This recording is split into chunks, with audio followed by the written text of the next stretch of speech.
What is going on, guys? Bruin Steel here, and I am once joined by Canadian Yorker. Welcome back to another WWE broadcast. I'm your host, Bruin Steel, and today we are share our reactions and thoughts of this pay-per-view.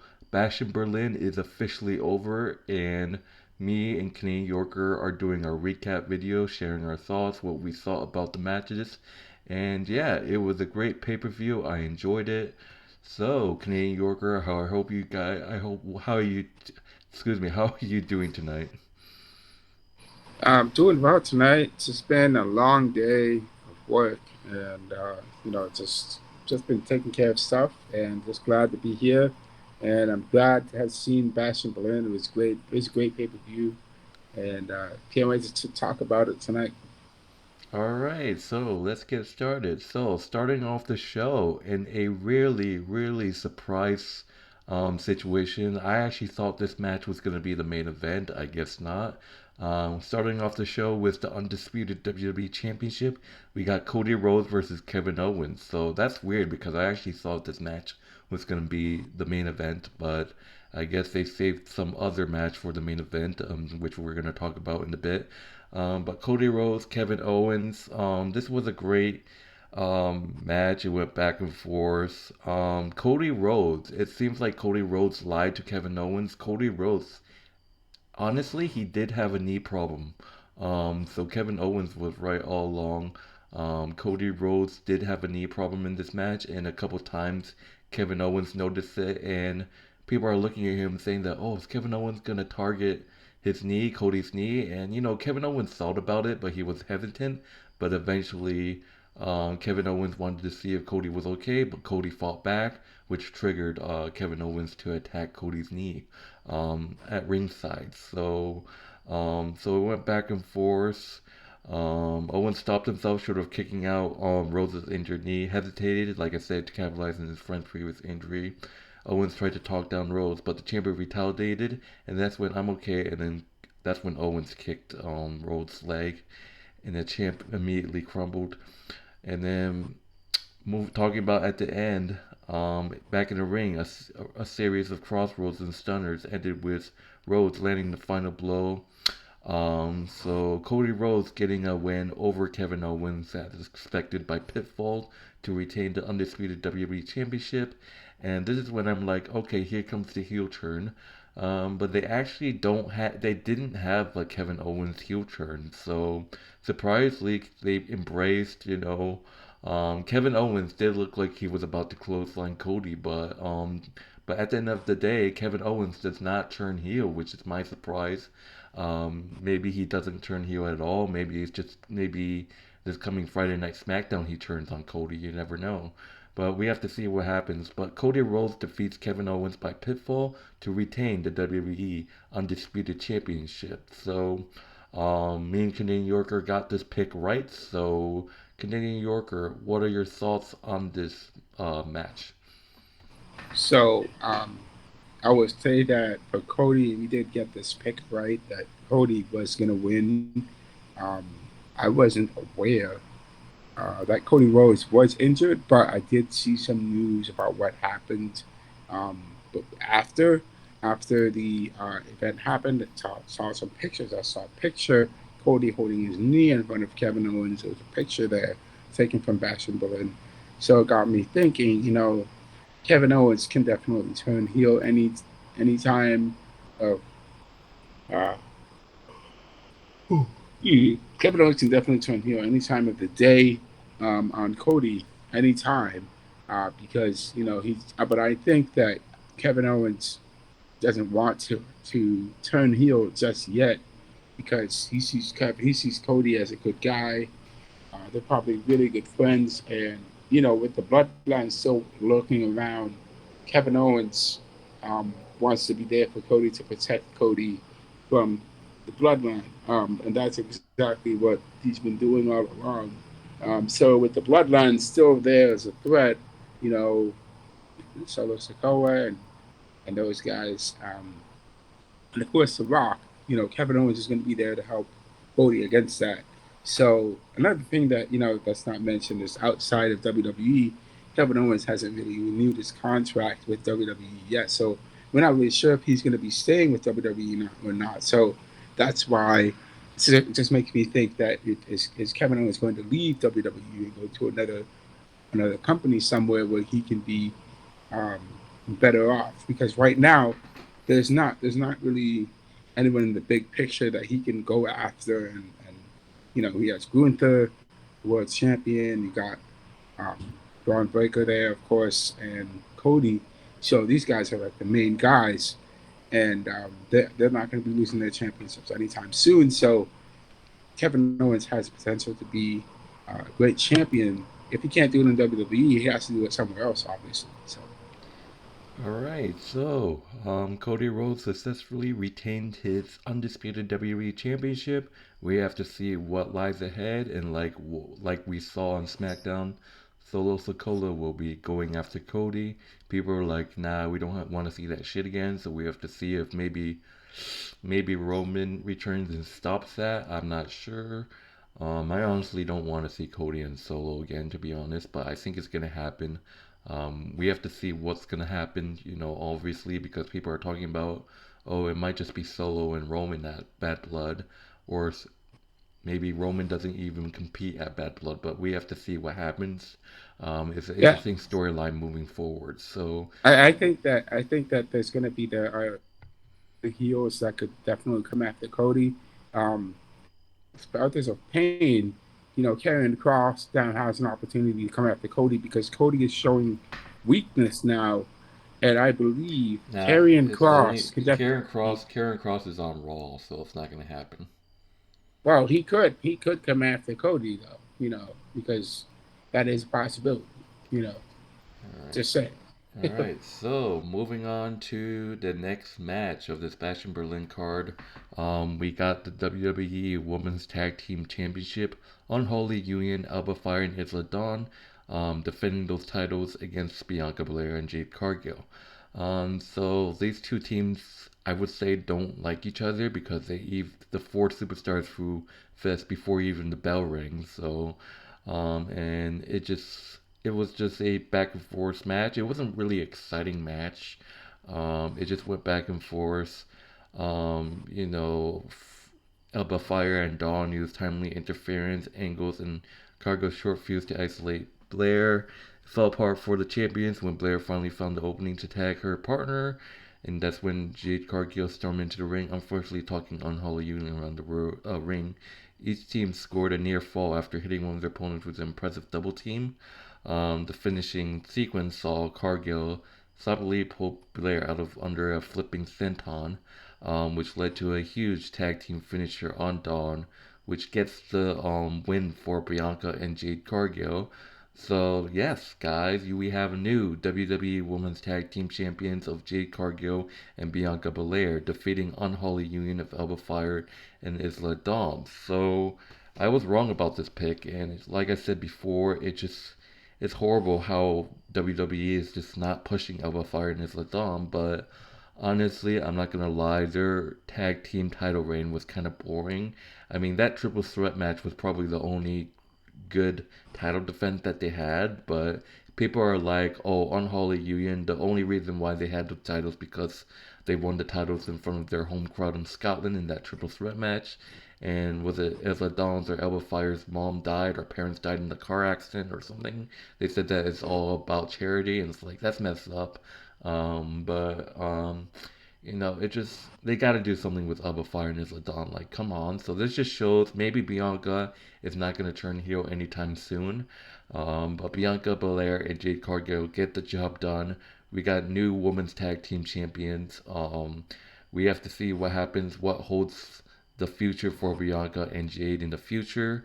Later on this week, there's going to be a match to determine the number one contenders to Bianca's and Jade's titles this quick already.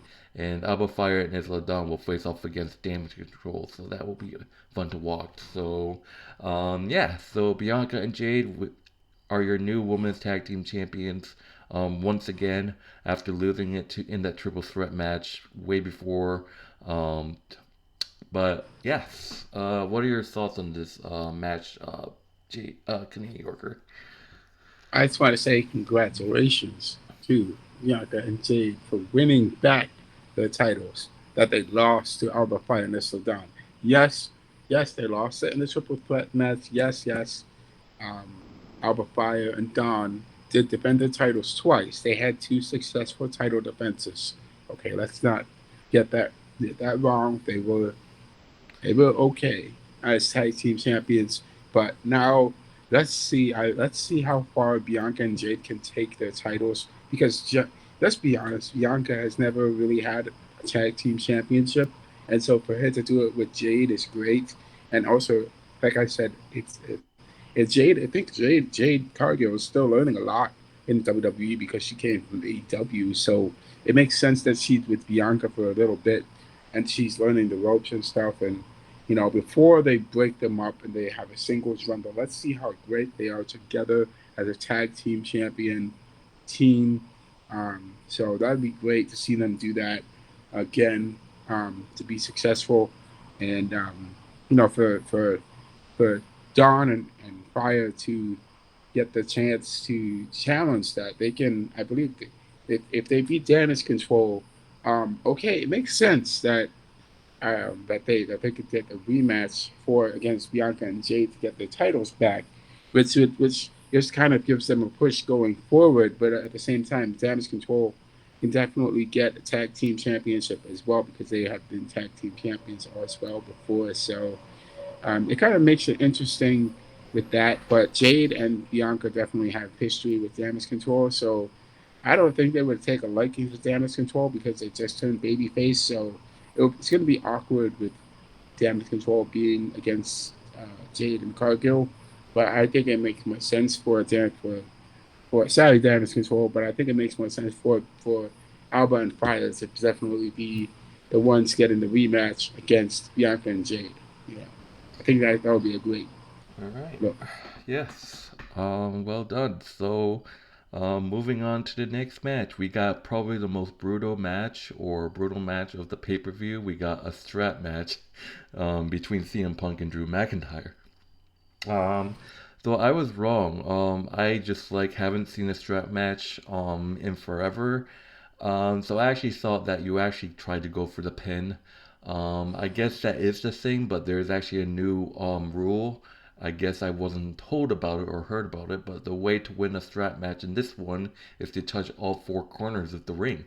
Instead of pitfall or submission, which doesn't matter. So the only way to win is to touch all four corners of the ring while your opponent is decapitated or not moving. So talking about this match, this was a brutal match. I know CM Punk went through a table. So talking about this match, it was got worse for Punk. McIntyre relinquished in whipping and chopping his rival. Punk forgave Punk a small whip to land a surprise GTS. And they were fighting near the announce table.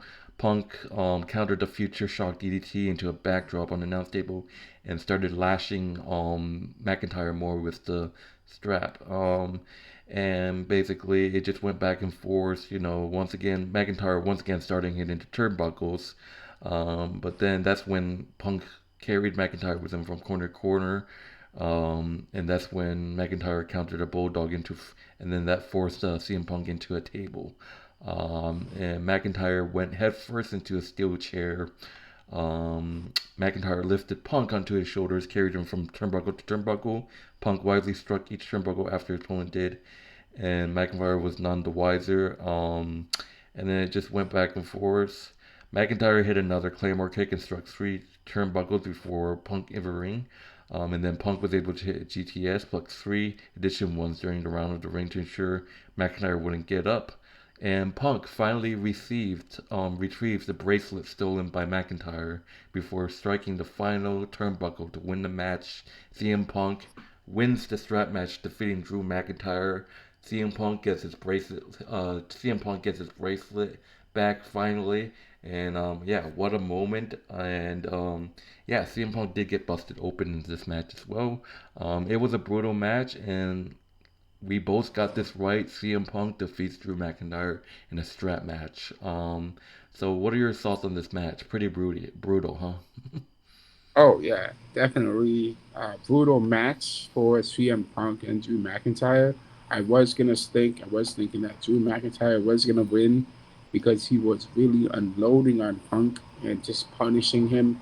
Actually, CM Punk was the one who really took his time and and kind of almost gave the match away at times because let's be honest, CM Punk almost cost himself the the match against Drew McIntyre because all he wanted to do was was just beat up on Drew McIntyre for the most part.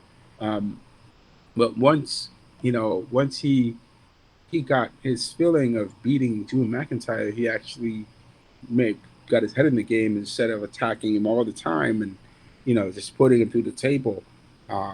Just doing what he did. Um, he actually won against Drew McIntyre. But I was thinking because he was distracted by the fact that he wanted to just beat up Drew McIntyre for the most part. He almost lost the match. He almost lost because Drew McIntyre definitely had the opportunities to win at that time. Um, he Drew McIntyre was beating on him too, but it wasn't to the extent of what Punk was. Punk was more about um, getting getting what all the frustration that he had out of him onto Drew McIntyre. And to be honest with you, even though we got this pick right, um, I don't think there's an end to this feud with Drew McIntyre because Drew McIntyre definitely is going to want a rematch against Punk, you know, in the future, probably a Bad Blood. There's definitely going to be a round three between these guys. So it's not going to be the end of it.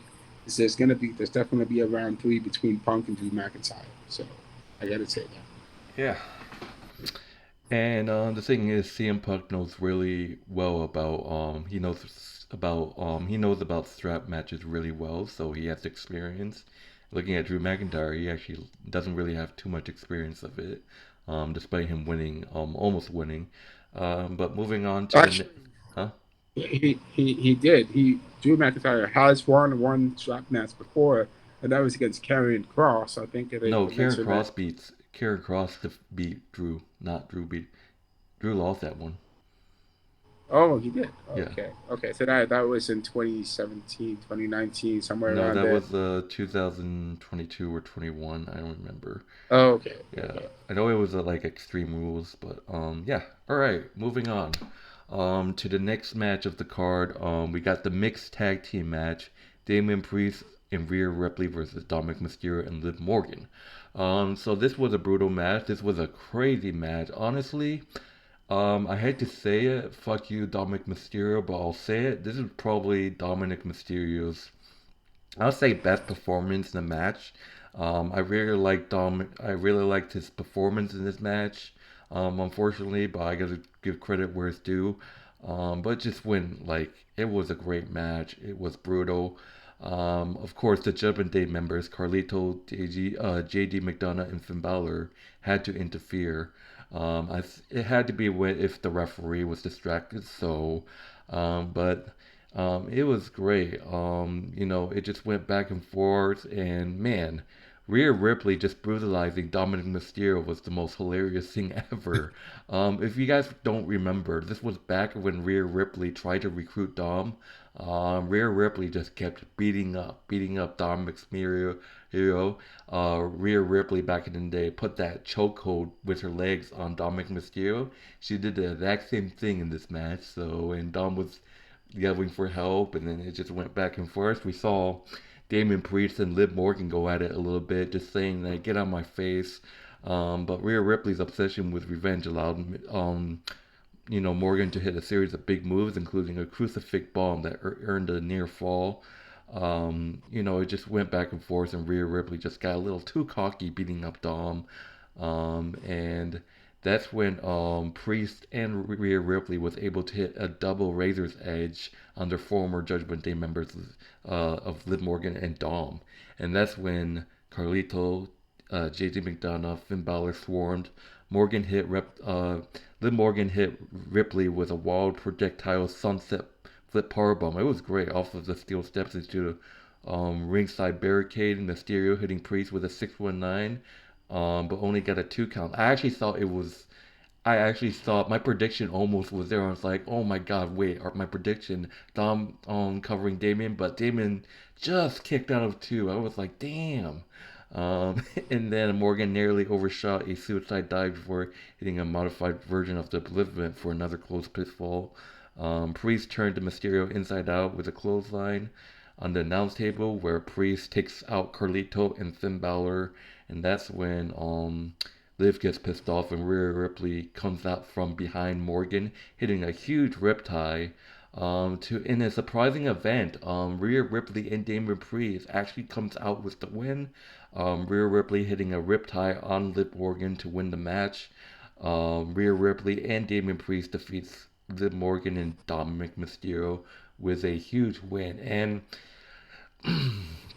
all I can say is I got this pick wrong, and I'm a little confused about the storyline. It's like there's no storyline if they had Damian Priest and Rhea Ripley win. But let's just say this: I think that since Rhea Ripley and Liv Morgan lost, excuse me, no, excuse me, Dominic Mysterio and Liv Morgan lost, that probably would mean that Liv is gonna beat Rhea at Bad Blood, right? And that's probably gonna mean that Finn's gonna beat Damian Priest at Bad Blood, right? So it's a little confusing, but at the end, Rhea Ripley and Priest defeats Liv Morgan and Dominic Mysterio by pinfall. And it's interesting to see what's gonna happen because people are like, why are you just having the New Judgment Day look like jobbers? And they just like Rhea Ripley and Damian Priest just look stronger than ever, and that just shows that the New Judgment Day, they just not look strong.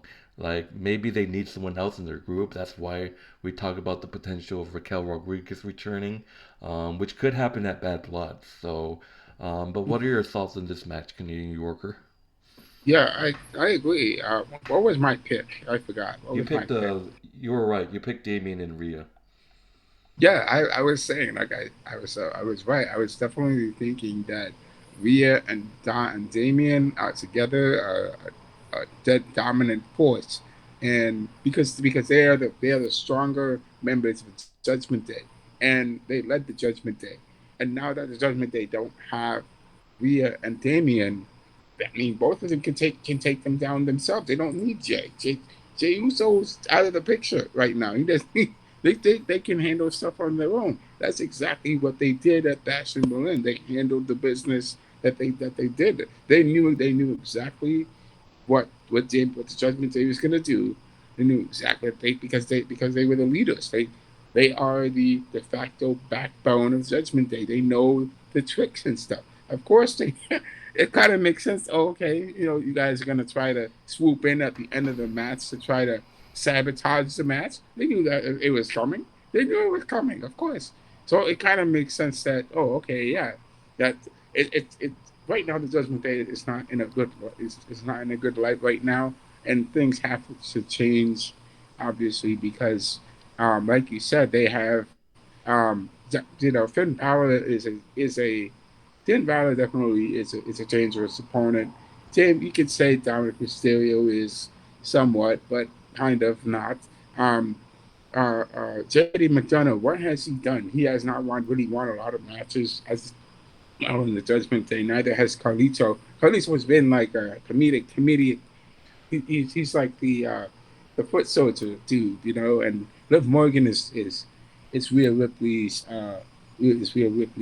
rival. So of course, when you have a face like a force like that, they're not going to look very intimidating. You know what I'm saying?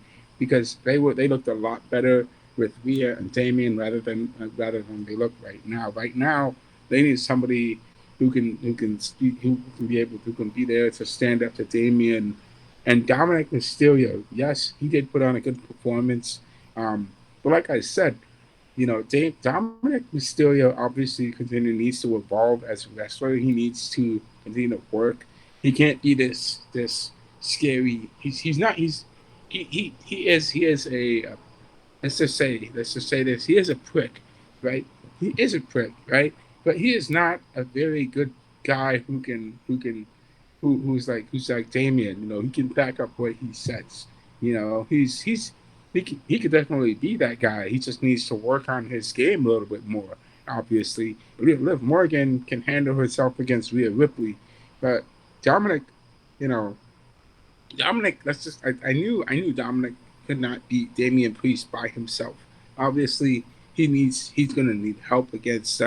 He's gonna need help from the other Judgment Day members to help him beat Damian, and it kind of makes sense that that would happen. Um, but you know, it is what it is for the most part. Um, Damian Priest, it's great that Damian Priest and Rhea got the win. I'm glad to see that happen. The Judgment Day needs to go back and figure out what do they need to do to change as a Judgment Day, to evolve as a Judgment Day, because right now they're not looking very strong in a good light. You know, I think they're still the tag team champions, so they obviously need to do something to change that. Obviously, um, so things need to change, and you know, obviously, so Judgment Day did take out Rhea Ripley and Damian Priest at one point, but then I feel like that could happen again because they're so pissed off that they lost. They could lay out Rhea Ripley and Damian again. Maybe get like something serious involved, like a concerto. But we have to see what happens. But I just feel yeah, like right I, now it's like it's just like they don't need any help, but eventually down the road, I think they will need help though. yeah, they of course they definitely will need the help to fight against Damian and Rhea. But right now, Damian and Rhea can handle themselves just fine against the Judgment Day. They don't need the you know they're both pretty dominant by themselves. They don't really need help against the Judgment Day. They can handle the Judgment Day by themselves. The other thing I noticed is the crowd in Germany. The German fans don't seem to dislike Dominik as much as people here in the U.S. seem to hate Dominik Mysterio. That's one thing I've noticed. I'm just saying that because I don't think he is well known outside the United States. As I think maybe international fans, WWE fans, like Dominik Mysterio a little bit more than the U.S. fans do. I think the U.S. fans hate Dominik Mysterio because they just don't like him as a person. All Because right. you know that's just my observation. All right, so moving on to the main event. So I kind of understand now that why this is the main event because Gunther is actually German. He's from Germany. So moving on to the main event, we got the World Heavyweight Championship. Gunther defending the title against Randy Orton. So like I said, excuse me, I actually thought that the Cody Rhodes and Kevin Owens match was the main event, but no, it makes more sense for the Gunther and Randy Orton match to be the main event because Gunther is in his hometown or country, so it makes sense for him to main event in his country. So, talking about this match, this was a hard hitting match. It went back and forth. Orton carried Gunther outside, landed 4 backdrops on the announce table, which caused a large bruise on Gunther's shoulders. And it just Orton repeatedly absorbing clothesline from the world champion, retaliating with a clothesline that dropped Gunther. Short after Gunther spiked Gunther with a transmark rope assisted DDT. Randy went for the RKO at one point, and then it just got countered by a German suplex, followed by a running drop kick and a top rope splash. Um, Gunther hitting a signature powerbomb, which only gave the pinfall to a 2 count. When attempt to repeat the move left him open for RKO. So Randy Orton did hit an RKO, but it was a near fall. And then went back and forth. Orton carried Gunther up in a flight of steel steps before launching the champion with a backdrop that drove him through the table. Back in the ring, Gunther locked in the Hail Mary sleeper hold that fagged away Orton, but the Legend Killer desperately slammed himself backwards to break the hold, but once again Gunther released it only to pop it back like the Undertaker and locked it again, and that made Orton pass out. It is the end of the match, forcing Orton to pass out. Gunther defeats Randy Orton by submission to retain the title. So Gunther's submission holds are just deadly. Orton passes out. Gunther defeats Randy Orton to retain the World Heavyweight Championship. And we got to see Randy Orton and Gunther shake hands in a moment of respect between two greatest of all time, I'll say.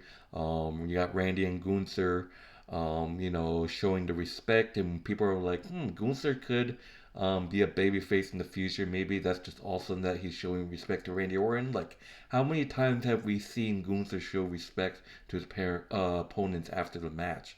We barely see it, but now he's shaking Randy Orton, and Randy Orton's considered one of the greatest of all time. So maybe it's just because Gunther basically was a babyface in this match right here, and he's pretty good at being a babyface, in my own opinion. And eventually, I feel like Gunther should have a babyface run with the title, maybe in the future. Maybe at one point, maybe Ludwig Kaiser will turn on Gunther. We could have a babyface Gunther versus a heel Ludwig Kaiser, but we have to see what happens. But Gunther defeats Randy Orton to retain the World Heavyweight Championship. We both got this pick right. What are your thoughts on this main event match? Just to kind of go back at the end of the match, I believe Randy Orton I believe he tapped out instead of No, being passed out. he just passed out. So that's like a So he, technical submission. yeah, so I just say that it was a hard hitting match for Randy. Randy definitely gave Gunther a run for his money. I believe Randy, I mean, after what Gunther said about Randy to his face, about his family, about himself, about his father and grandfather, um, Randy definitely gave Gunther the business, uh, uh, just like how Damian Priest gave Gunther the business. You know, let's just say Gunther almost lost this match against Randy because we almost saw an upset here. Randy definitely tried a few times to get an RKO against Gunther, and he was successful a few times. And you know how dangerous Randy Orton is. He can definitely use any weakness you have against you, and that's exactly what he did to Gunther. However, Gunther,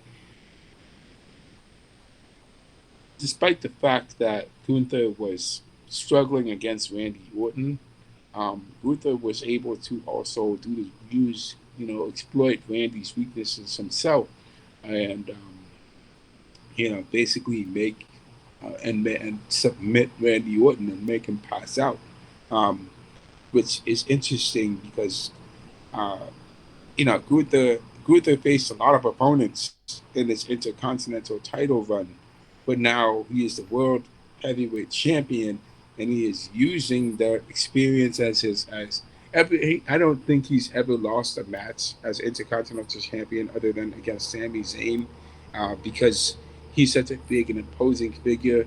He's able to use his length and strength against his opponents to beat them. So I think, but for him facing Randy definitely gave him his biggest test as a champion in his first title defense. Um, and that's why I think Randy definitely changed Gunther's mind, because Randy was a 15-time world champion, and it makes sense that he would pay his respects to Randy Orton after Randy Orton gave him a run, definitely a great run for his money. And we finally get to see the outcome of this match from King of the Ring. We don't know who is the winner of King of the Ring, but now we know who the clear winner is. Gunther is definitely the better wrestler. Uh, but I think, despite the fact that he was the better wrestler against Randy Orton, but I think that if Gunther would not be able to beat Randy Orton if he was in his prime now, because that's different. That's a totally different Randy Orton that we know of.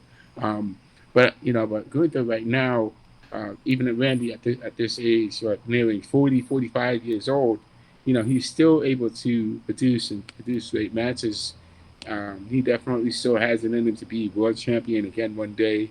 Probably he probably will get his win against Gunther and beat Gunther sometime in the future. He could definitely beat Gunther sometime again in the future. He could definitely beat Cody Rhodes. He definitely has that potential even at this age. Age is nothing but a number, because if Randy Orton, George Foreman was able to become world heavyweight boxing champion at the age of 40 years old. So if George Foreman can do it, Randy Orton can definitely become champion again at 45, 46, 50. He can definitely do it. So our truth is 50, and he's still doing his thing. So it's possible. All right, so that will do it for the WWE Bash in Berlin pay per view. You guys, if you haven't watched it, it's on Peacock. So yeah, that would do it. It was a great pay per view, and now we are on the road to Bad Blood, which is going to be starting sometime at the beginning of October. So I can't wait for Bad Blood. It's the first Bad Blood. We haven't seen the Bad Blood pay per view in like forever, so I'm excited for Bad Blood at the beginning of October. So yeah, it's still a long way to go until the next pay per view, but I'm pretty sure there's gonna be some great matches. Like I said, Liv versus Rhea, CM Punk versus Drew McIntyre inside Hell in a Cell. They gotta book that as the finale. We might see Damian Priest versus Finn Balor. We might see maybe Solo versus Roman. We have to see, or Solo versus Cody, or Cody versus Kevin Owens, which is really the path. But we have to see what happens. But in terms of grading, I give this show a A minus. How about you? I'm gonna give this show an A plus because there were some really good matches, and I thought that Randy versus Gunther was a really close match. Um, CM Punk and Drew McIntyre was also a great match. Um, the other matches, Cody and Cody almost losing because of injury to and overcoming his injury against Kevin Owens was a great win as well. So I'm definitely giving this an A plus because it was really good. So that's just my assessment, and I'm really glad. I'm really satisfied with it. Alright, so that will do it, guys. Thank you guys for watching. This was Bash in Berlin recap video, and like I said, it's the road to Bad Blood, which starts like at the beginning of October. But anyways, my name is Bruin Steele.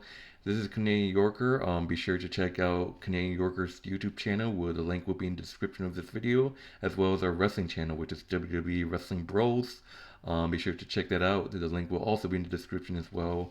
But that would do it, guys. Thank you guys for watching, and stay tuned. We got our Monday Night Raw broadcast this week. Might be a little late, but we'll see.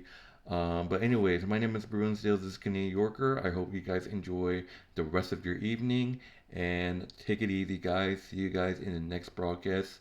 See you guys later. Ta ta.